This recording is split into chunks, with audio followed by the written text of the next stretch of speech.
Hello everyone. Chapter number 6 SST का coastal plains and islands हम लोग ने स्टार्ट किया था।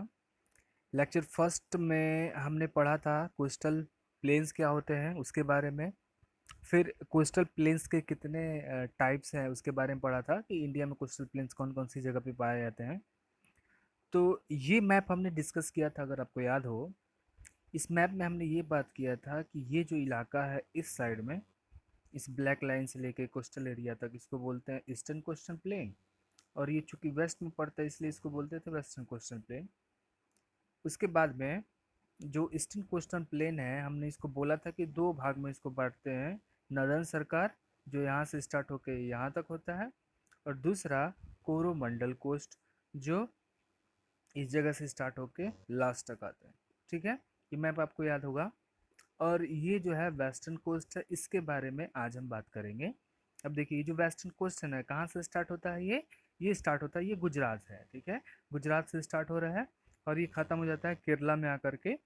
अब ये भी जो कोस्ट है इसको भी दो तीन भागों में बांटा गया है। जैसे एक नाम है जिसको बोलते हैं कोंकण कोस्ट।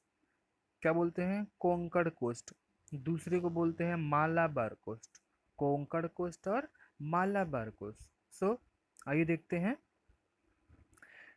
हेडिंग है हमारे पास कि western coastal planes. Western coastal planes किसकी बात करनी है? ये जो पोर्शन है हमारे सामने जिसको हम रब कर रहे हैं, ये देखिए इस पोर्शंस की बात करनी है, क्योंकि हमने ईस्टर्न कोस्टल प्लेन के बारे में पिछले वीडियो में पढ़ा था। The western coastal plain is a narrow steep, ये भी क्या है? एक पतली जमीन है। Steep strip of land lying between, किसके बीच में? Western Ghat and the Arabian sea. ये ब्लैक वाली लाइन वेस्टर्न घाट है और ये क्या है? ए एस अरेबियन सी है। इसके बीच में जो जमीन पड़ती है, narrow steep of land lying between this both called what? Western coastal plains बोलते हैं। कहाँ से कहाँ तक फैला हुआ है? It extend from Gujarat in the north, Gujarat पड़ता है नॉर्थ में, in Kerala in south, and it range from 50 to 100 kilometre in the width. और इसकी जो चौड़ाई है, जैसे ये यहाँ से यहाँ तक फैला हुआ, ठीक है ना, तो ये चौड़ा भी है इतना, ये इसकी चौड़ाई भी है। तो चौड़ाई कितनी है? 50 to 100 किलोमीटर यानी। ठीक है, उसके बाद में जो वेस्टर्न कोस्टल प्लेन्स है इसको डिवाइड करते हैं थ्री पोर्शन में। कितने? थ्री पोर्शन में। अब जो गुजरात में कोस्ट पड़ता है उसको बोलते हैं गुजरात कोस्ट। ठीक है, it lies in the Gujarat between gulf of Kutch and gulf of Khambhat. The western coast line is broadest, broadest मतलब होता है बहुत चौड़ा, इन दिस पार्ट। अब ये जो वेस्टर्न कोस्ट लाइन है गुजरात में, जिसको बोल रहे हैं गुजरात कोस्ट, ये पड़ता है किसके बीच में? Gulf of Kutch. किसको ध्यान से देखिए, गल्फ ऑफ खंबात इसको है कहाँ, ये ध्यान से देखिए। इसको हम रब कर देते हैं, रब कर दिया। अब आप देखिए ये मैप है, देख रहे हैं ना गुजरात का, ये बीच में ऐसे दबा हुआ है त्रिभुज टाइप में, ट्रायंगुलर शेप में, अंदर की तरफ बेंट है ना। अब ये जो बेंट वाला पहला वाला पोर्शन है, ये देखिए इसकी बात कर, इसको बोलते हैं कच्छ। क्या बोलते हैं? कच्छ, बे ऑफ कच्छ बोलते हैं। और फिर से देखिए यहाँ पे आके ये फिर से अंदर की तरफ में बेंट हुआ है, तो ये भी एक गल्फ ही है। ठीक है ना, तो इसको बोलते हैं गल्फ ऑफ कच्छ, और इसको क्या बोलेंगे? Gulf of Khambhat. खंभात इसका नाम है, खंभात, और इसका कच्छ बोलते हैं। तो ये कच्छ से लेके खंभात के बीच का ये जो कोस्टल एरिया है इसको बोलते हैं क्या? गुजरात कोस्ट। और ये जो गुजरात कोस्ट, इसकी जो चौड़ाई है बहुत ज़्यादा है, वाइडर है बहुत ज़्यादा। समझ गए? कच्छ पड़ता है, गल्फ ऑफ कच्छ कहाँ पड़ेगा? नॉर्थ साइड में। और सदर्न साइड्स में कौन है? फिर देखिए मैप में, जब नोट्स बनाएंगे फिर ये मैप बना लीजिएगा। और ये कच्छ हो गया, कटिहार कच्छ हो गया, और फिर से ये जो हो गया इसको अब बना लेंगे दोनों को। दूसरी बात करते हैं Konkan coast. The Konkan coast extend from the gulf of Khambhat to the Goa. अब जो कोंकण कोस्ट है, कोंकण बोलते हैं, ये गल्फ ऑफ जो खंबात है ना, यहाँ से स्टार्ट होता है और यहाँ कहीं गोवा पड़ता है।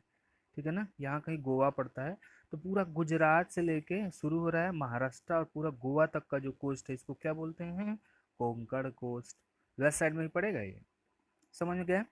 Question place, this coast line is uneven. अब ये जो कोस्ट लाइन है, इसका जो कोस्ट लाइन है, यहाँ की जब गोवा की बात करते हैं, महाराष्ट्र वाले की बात करते हैं, तो कोस्ट लाइन इज अनइवन है। मतलब अनइवन का मतलब कि कहीं पतला है, कहीं मोटा है, कहीं है ही नहीं, तो अनइवन बोलते हैं। उबड़ खाबड़ बोल सकते हैं। नैरो भी है, पतला भी है, रॉकी है। रॉकी का मतलब पथरीला, बहुत सारे पत्थर पे हैं, कहीं जमीन ही नहीं है, मतलब कि, तो इसको बोलते हैं the warn of the ships against the rocks in the water. The warn of the ships against the rocks in the water. Lighthouse have been built along the coast. अब ये जो रॉक्स है ना, रॉक्स पे जब पानी गिरती है तो वहाँ पे लाइट हाउस बनाया जाता है। जो कोस्टल एरिया है तो वहाँ पे लाइट हाउस बनाया गया है। तो लाइट हाउस का मतलब जब पानी का फव्वारा देखे ना फाउंटेन टाइप में, तो ये कोस्टल एरिया है। यहाँ पे क्या कर दिया कि जब भी पानी की लहरें ऊपर उठेंगी तो यहाँ लाइट, रात के टाइम में लाइट बनती है, बंद होती है, जलती है, बंद होती है, जलती है। तो इसको जो है लाइट हाउस बनाया गया है इस कोस्ट के पूरे एरिया पे। ठीक है। थर्ड को बोलते हैं मालाबार कोस्ट।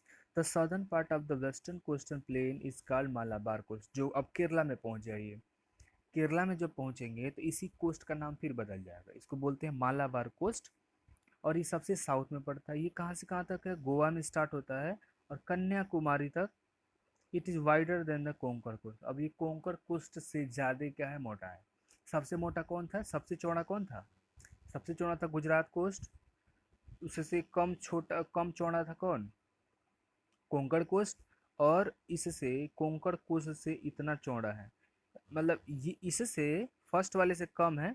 ये फर्स्ट पे है, कहने का मतलब चौड़ाई में ये सेकंड पे है, और मिडिल वाला थर्ड पे है। समझ गए? तो फर्स्ट पे कौन हो गया, गुजरात कोस्ट। सेकंड पे कौन है, मालाबार कोस्ट। और थर्ड पे कौन है, कोंकण कोस्ट। तो कोंकण कोस्ट कहाँ है, इसको देखिए। मालाबार कोस्ट कहाँ है, मैप में देखिए फिर। ये मैंने शुरू में बताया, तो फिर ये देखिए ये क्या लिखा है, मालाबार कोस्ट। गुजरात से शुरू हुआ और यहाँ तक कन्याकुमारी तक आके खत्म हो गया।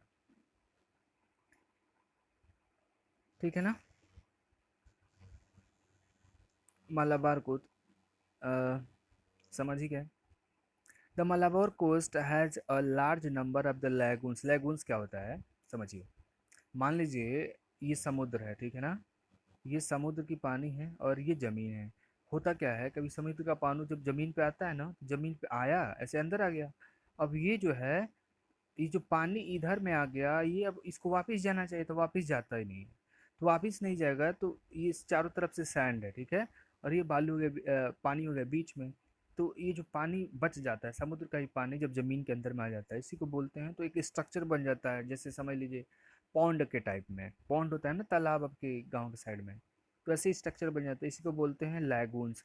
और जो समुद्र होता है उसके पानी में साल्टी वाटर होता है। साल्टी वाटर का मतलब, साल्टी वाटर का मतलब कि उसमें नमक की मात्रा ज़्यादा होती है। तो चूंकि लैगून्स भी समुद्र से ही हो रहा है, तो इसका भी वाटर क्या होगा, साल्ट वाटर लेक्स होगा। No more, lagoons are the back water of the sea. Lagoons जो होते हैं वो भी किसके पानी है, बैक वाटर है सी के। मतलब कि जब समुद्र आगे या पीछे की तरफ होती है तो पानी जो इकट्ठा हो जाता है उसको बैक वाटर बोलते हैं। Back water of the sea. They are the small shallow lakes. ये क्या है, छोटे छोटे क्या होते हैं, स्मॉल सैलो लेक्स होते हैं। Cut themselves off from the main sea. अपने आप को क्या कर लेते हैं, सी से अलग कर लेते हैं। They are connected with one another by canal. अब अलग अलग यहाँ पे जो लैगून्स बने होते हैं उनको एक दूसरे से नहरों के द्वारा, कैनाल्स के द्वारा जो है कनेक्ट किया जाता है। और इसके अंदर में आप बोट चला सकते हैं, स्टीमर चला सकते हैं, जो कि वो नहीं चलती है नाव, अगर कोई इलेक्ट्रिसिटी से चलती है उसको स्टीमर बोलते हैं, या फिर उससे भी चल सकती है डीजल वगैरह वगैरह से, तो स्टीमर बोलते हैं वहाँ पे जाने के लिए। अब यहाँ पे भी बहुत सारे रिवर्स, जैसे हमने ईस्टर्न कोस्टल प्लेन पे देखा था रिवर्स के बारे में, फ्लो होती हैं। तो वेस्टर्न कोस्टल प्लेन्स में भी रिवर्स फ्लो होती हैं। कौन कौन सी? तापी, नर्मदा, मंडावी, जूरी। अब तापी कहाँ से निकलती है, नर्मदा तापी तो पता ही होगा, मध्य प्रदेश से निकल के अरेबियन सी में जाती थी। ये मांडवी नदी और जुआरी नदी, जुआरी निकलती है आपकी गोवा से, और मांडवी जो है गोवा और महाराष्ट्र के बीच में पड़ती है, वहाँ से निकलती है अरेबियन सी में, अपना वाटर डिस्चार्ज करते हैं। तो इनका अपना में याद रख सकते हैं। ठीक है। और इम्पोर्टेंट शहर कौन कौन से हैं इस कोस्टल एरिया पे? तो सबसे बड़ा शहर मुंबई, अहमदाबाद गुजरात में, मुंबई महाराष्ट्र में, तिरुवनंतपुरम केरला में, सूरत गुजरात में, कोचीन केरला में, पणजी कहाँ पड़ेगा, गोवा में, are the important city of the western Ghat वहाँ के जो है घाट्स हैं, समझ गए। अब ये देखिए, अब पढ़ते हैं आइलैंड्स के बारे में। आइलैंड्स मैंने बताया था ना कि चारों, ये ब्लू जो कलर देख रहे हैं अब, ये सब ओशियन है, ठीक है। और देखिए चारों तरफ से ओशियन और बीच में थोड़ी सी ये ग्रीन कलर की ज़मीन दिख रही है। इसको कौन सा स्ट्रक्चर बोलेंगे? इसको बोलेंगे आइलैंड्स। तो इंडिया में भी दो आइलैंड्स हैं। तो एक को बोलते हैं अंडमान निकोबार, ये पड़ता है कहाँ पे? ईस्ट साइड में पड़ेगा, बे ऑफ बंगाल में। अरे Andaman Nicobar islands are located in bay of Bengal. Located का मतलब स्थित हैं बे ऑफ बंगाल में। They are the group of 572 islands, islands and rocks. अब ये जो है ना, ऐसे छोटे छोटे टोटल कितने हैं? 572 आइलैंड्स हैं। सबको मिला करके बोलते हैं अंडमान एंड क्या, Nicobar island. The capital of Andaman Nicobar island is the port Blair. इसकी जो कैपिटल है कहाँ पे है? पोर्ट ब्लेयर पे है। The inhabitants of this islands are mainly, inhabitants का मतलब निवासी। इनहेबिटेंट्स का मतलब होता है निवासी। अगर कोई व्यक्ति किसी जगह पे बहुत दिनों से रह रहा है, उसको बोलते हैं क्या? इनहेबिटेंट्स। तो इनहेबिटेंट्स, उस आइलैंड पर रहने वाले जो लोग हैं वो सभी के सभी क्या हैं? ट्राइबल्स है। ट्राइबल समझते हैं ना, जो जंगलों में रहते हैं, जानवरों को मारते हैं, खाते हैं, खेती वगैरह वगैरह करते हैं, लेकिन बहुत कम। सिटी कौन कौन सी यहाँ पे? तो अंडमान निकोबार में एक बहुत अच्छा जेल है जिसको बोलते हैं सेलुलर जेल, ये अंग्रेजों ने बनवाया था। Where the Indian freedom fighters were sent as a punishment. अब देखिए, अंग्रेजों ने इसलिए बनवाया था कि जब इंडिया में जब फ्रीडम मूवमेंट हो रहा था ना, तो बहुत सारे ऐसे नेता थे, इनको उठा के ला के वहाँ बंद कर दिया था। जो फ्रीडम फाइटर्स थे उनको ला के जेल में बंद कर दिया गया था वहाँ पे। और ये है कहाँ पे सेलुलर जेल? ये है पोर्ट ब्लेयर में। अदर सिटी इंक्लूड, और भी अच्छी अच्छी सिटी हैं अंडमान निकोबार में। एक का नाम है नया नया गांव, दूसरे का नाम है चौधरी, और तीसरे का नाम है तूसनाबाद। ठीक है, ये अंडमान निकोबार है। मैप में आप देख लीजिए एक बार इसका लोकेशन। ये बे ऑफ बंगाल है, ये देखिए, ये आपका बे ऑफ बंगाल हो गया।